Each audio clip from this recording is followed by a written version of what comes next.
It's a wild world out there, but some worlds are even wilder. Hi, my name is Tyler Hapney, and you're listening to Dungeons and Dystopias. Thank you for listening. Hello and welcome back to yet another episode of Dungeons and Dystopias. I'm your game master and host, Tyler Hapney. I run hundreds of sessions of Cyberpunk Red and Dungeons and Dragons combined, and this podcast is a way for me to reconcile my thoughts on both of those systems. Today, we're going to continue our series of talking about the many different classes of Dungeons and Dragons. I know we probably should have like a little lore episode to kind of, freshen things up between episodes. But you know what? This morning I woke up and I was like, man, I really want to talk about Paladins. I love Paladins, man. We haven't had an episode on them yet. I know I've mentioned them a few times, but we haven't actually sat down and discussed what the hell a Paladin is. And, for people who haven't played D&D, which, by the way, I mean, if you haven't, crazy you're still still listening to this podcast, so many episodes later, but hey, please stick around. You're going to learn a lot more about the game just by hanging out here. But Paladins are kind of your, I don't want to, say exactly this, but you're holy warriors. You're warriors of some sort of devout religion, and usually they have some sort of moral, ethical code that they also are trying to uphold, usually involving the law in some capacity. But of course, you do have paladins out there that don't really care about the law. So, it is kind of a mixed bag. And we're going to kind of get into that and sort of the distinctions between some of these different paladin oaths that make paladins of different oaths different types of people. So to start off, what is a paladin? Well, like I said, they're already kind of like a holy warrior. They're a warrior dedicated towards a righteous cause, which, yes, sounds like a cleric, but it's not a cleric.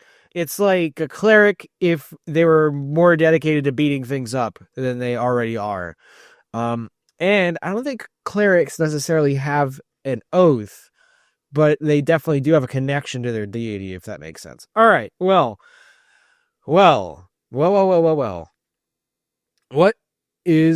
makes a paladin fun? Well, for one, hit points are 10 plus con mods, so you're going to have a decent chunk of health compared to wizards and clerics and rogues and warlocks and all those other classes. You're proficient with all armor and shields. You're proficient with simple weapons and martial weapons, which means you can use pretty much everything. Proficient in wisdom and charisma saving throws, which is pretty normal. Charisma is huge for a paladin. If you're making a paladin, please build heavily into your charisma. Your party will thank you for it. Starting equipment's pretty normal, but let's talk about what makes them different. Divine sense. So this is cool. You have the ability to essentially detect something that's a little fishy. Let's say something is shapeshifted, maybe like a devil or something around you. Well, you use divine sense, and within 60 feet of you, you will know there is something going on. There's something a little tricky. You maybe be a noxious odor, or maybe if it's a really, really good person like an angel, you'll hear heavenly music. You get the idea, but it's something that tells you that, hey, there's something very fishy within the radius of 60 feet of you. And that's level 1. So level 1, you're already working as this sort of detector for crazy stuff. Lay on hands. This one is so important for a paladin. Essentially, you have a pool of healing equal to your paladin level times 5. So if you're paladin level 5, you have 25 healing points. You can just give out whenever you want. And it's so good. It makes paladins kind of a healer, but not really. Clerics are still way better at the job, in my opinion, because they can do a lot more. But lay on hands is absolutely crucial for those emergency moments where you're in the middle of a dungeon and, maybe someone went down and they need a good portion of health. Well, you just dump a lot of your lay on hands into them and, it's free. That's an action. So I don't know. Personally, I think lay on hands is very useful, but, if you got a cleric, shouldn't have to use it too much. As is traditional with these types of classes. At level 2, you get a fighting style. There's so many of them, and they're all pretty much the same as with fighter, so I'm not too worried about that. Spell casting, yes, paladins do get spells, but there's really only 1 or 2 spells you're ever going to wind up using as a paladin, and one of those spells happens to be the next thing, Divine Smite. Starting at 2nd level, when you hit a creature with a melee weapon attack, you can expend 1 spell slot to deal radiant damage to the target, in addition to the weapon's damage. The extra damage is 2d8 for a 1st level spell slot, plus 1d8 for each spell level higher than 1st, to a maximum of 5d8. So that means you just choose to smite somebody, and your attack deals an extra 2d8 damage if it's a 1st level smite, or it can deal an extra 5d8 damage if it's, a higher level smite. And that, might not seem terrible. I mean, it's pretty good. But, I mean, let me throw it at you this way. It doesn't necessarily say you have to declare the smite before you attack. You see, it actually says when you hit a creature with a melee weapon attack. So that means you can choose to smite after you hit, which just makes everything crazy already. What's even crazier is you can then see if you crit, then you can decide to Divine Smite, and that instantly doubles the dice pool for everything. So a good paladin will sit there and wait until he crits, then hit Divine Smite and completely obliterate whatever they're attacking. Yeah, man. Divine Smite's pretty great. I think, in my group at least, for the most part, paladins just love Divine Smite. It's really the only one they use, except for maybe like Zone of Truth or some of the other, more paladin-y spells. But for the most part, it's a lot of Divine Smite. And it makes sense. I mean, the amount of damage you get out of Divine Smite is insane, especially considering you can just choose to smite after you know whether or not you hit. That's crazy. That's absolutely insane. Not a lot of spells get that sort of bonus here in D&D, which is crazy. And then at 3rd level, just because, paladins, you're just immune to disease. You just become immune to disease at 3rd level. So you don't have to worry about being sick for most of your campaign, which is pretty awesome. And then at 3rd level, you finally get your oath. Ancients, Conquest, Crown, Devotion, Glory, Redemption, Vengeance, Watchers, and Oathbreaker. We're going to talk about just a couple of these.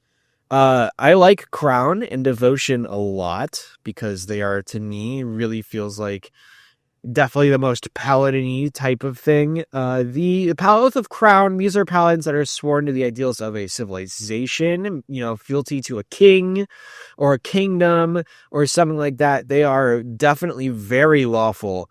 They're extremely lawful. In fact, they basically their oath is the law of whatever land they're sworn to. And I think, that's kind of your typical normal paladin kind of approach. I think a lot of paladins are going to wind up being Oath of Crown. Oath of Devotion is pretty much the same thing, but it seems to be more along the lines of gods rather than a kingdom or anything. They swear their oath to gods of law, good, like Helm and Torm and all those other great gods of justice and stuff like that.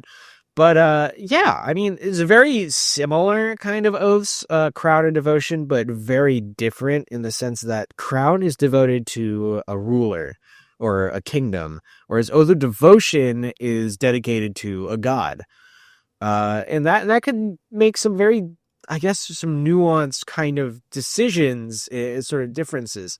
And then kind of our evil paladin, at least one of them, would be the Oathbreaker. And this is a paladin who's broken their oath and has been, abandoned by their god or whatever, and they now serve a more evil purpose.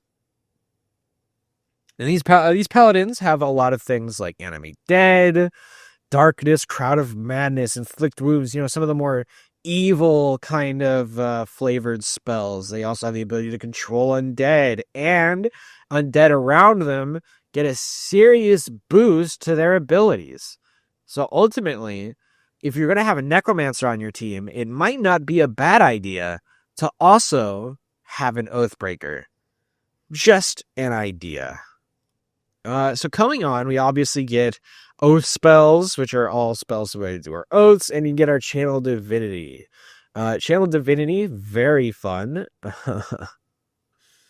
It's basically the same as Cleric. I'm not even going to lie to you. It's each Channel Divinity, I mean, each oath, I'm pretty sure gets their own Channel Divinity.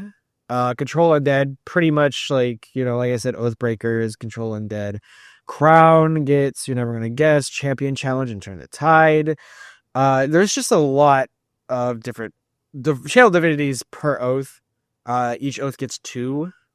So, depending on which one you're going to go with, I look into those Channel Divinities. For instance, Crown gets Champion Challenge and Turn the Tide, like I said. Champion Challenge, you can issue a challenge that makes another creature, compels them to do battle with you.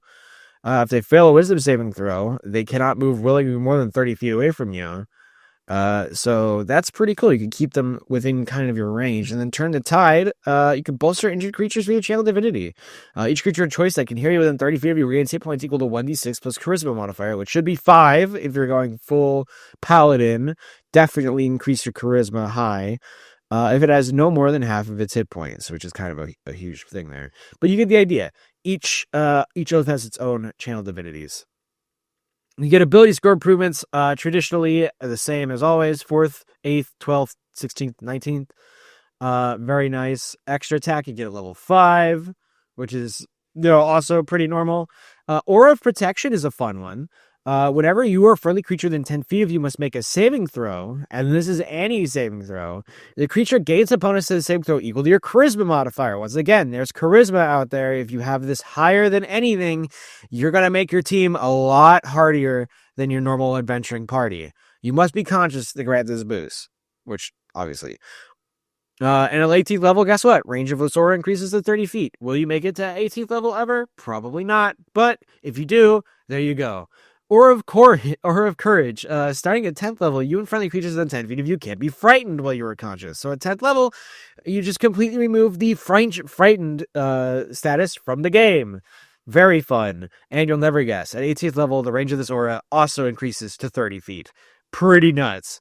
At 11th level, you get improved Divine Smite. So whenever you hit a creature with a melee weapon, and this is anytime you hit a creature with a melee weapon, this is not a thing that takes a resource. The creature just takes an extra 1d8 radiant damage. So yeah, you're just automatically dealing 1d8 extra radiant damage on all melee weapon attacks. Plus, add in Smite, and you're dealing an insane amount of damage again, even more so for 11th level. So, here we go. Paladins just keep winning. And then our last, which would be technically a touchstone, I think, would be at 14th level. We don't actually have a 20th level ability for Paladins. Meaning at 14th level, you can use your action to end one spell on yourself or on one willing creature that you touch. So you could just be like, yeah, no, this spell's done. And that's insane. It's really good. And at 14th level, it comes pretty early. So, I mean, pretty early relative to level 20. But you get the idea. I mean, come on. That's great. And you'll never guess. You get use this feature a number of times equal to your Charisma modifier. So yeah, Charisma. If you're going to be a Paladin, Strength, Charisma, maybe even a little bit of Wisdom. I don't know. I personally don't know why they're proficient in Wisdom.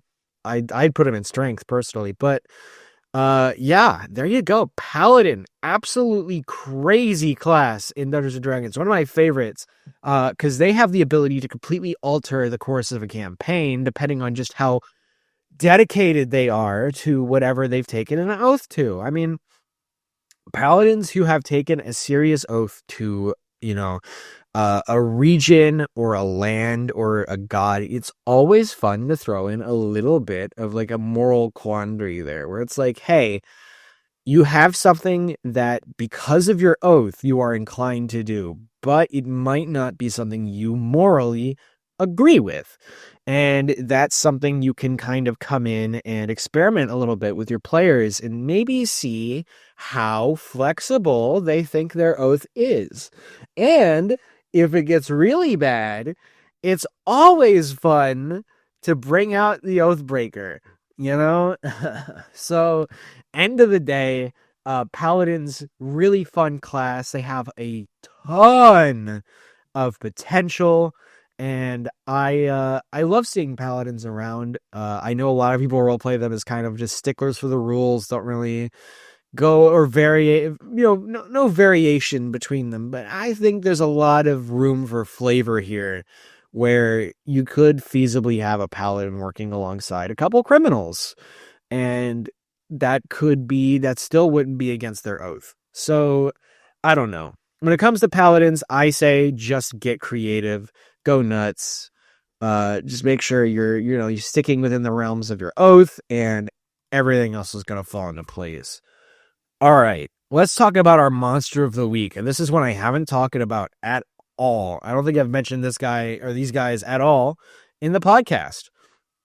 I want to talk about Helmed Horrors. Yeah, Helmed Horrors. These guys are crazy. They have some of the most immunities I've ever seen in this game. So we're going to go through some of their stats here. For one, Helmed Horror, median construct, easy. AC 20, which is insane, with an HP of 60. All right, so these guys are pretty tough. CR4 kind of makes sense. They have a speed of 30 and a fly speed of 30, so they can also fly. All right, here's the fun part. Resistances. These are just the things they are resistant to, which means they take half damage from bludgeoning, piercing, and slashing from non-magical attacks that aren't adamantine. So, that's pretty okay. That's not bad. I mean, a lot of things in this game have resistance to bludgeoning, piercing, and slashing from non-magical attacks that aren't adamantine. However, let's get into the immunities. What is this thing immune to? This thing is immune to force damage, necrotic damage, poison damage, the blinded condition, the charmed condition, the deafened condition, the frightened condition, the paralyzed condition, the petrified condition, the poisoned condition, and the stunned condition. So pretty much any condition under the sun this thing is just immune to. You can't blind it, you can't deafen it, you can't paralyze it, you can't poison it, you can't stun it, you can't petrify it, you can't frighten it, you can't do anything. You can't even do a force damage on this thing, which, by the way, force damage is like the least resisted damage type in the entire game. So finding something that is not only resistant to force, but immune to it is insane. But hey, it's the Helmed Horror, and this thing can fly, too. Good news is, it only has blind sight of 60 feet. It can't see beyond that. Which is great news, because it only fly 30 feet, but like still at the same time, what the hell? This thing has magic resistance as well, and spell immunity. So, I mean, for that means it has advantage on saving throws against spells, and it's immune to 3 spells chosen by its creator. And it says right here, typical immunities include Fireball, Heat Metal, and Lightning Bolt. So, already we're removing even more of the damage options he could do against the Helmed Horror, and it's just making it even harder. Good thing is, the only thing this thing can do is attack with its longsword. It only has a +6 to hit. And, it only deals like 1d8 or 1d10 damage. It's nothing crazy. It only has, 2 longsword attacks. So most it's dealing is 2d10 +8, which is pretty rough, but it's still not as bad as it could be considering the rest of this thing's stat block. Would I keep this CR4? I don't know. The attacks make me kind of lean towards that, but everything else is like, maybe they should be a little higher. I don't know. But yeah, the Helmed Horror is an absolute machine to just throw at your players. If they're maybe getting a little cocky, or even more fun, if you've got a Warlock or something that's been spamming Eldritch Blast and thinks that he's top dog, well, throw him into a room with a bunch of Helmed Horrors and top dog no more. But, wow. Yeah, these guys are crazy. Absolutely crazy. Very fun to throw at your players because they definitely will not expect them to be able to fly. That'll definitely take them by surprise. And if your players are anything like mine, they're going to make that Star Wars reference of they fly now. So, great stuff. That is going to be it for us this week. Thank you so much for listening to another episode of Dungeons and Dystopias. Next week, we're going to talk a bit more about Cyberpunk Red, and provided that there isn't any more DLC releasing, which, by the way, another DLC released for Cyberpunk Red. In the meantime, it's one about the just normal citizens of Cyberpunk.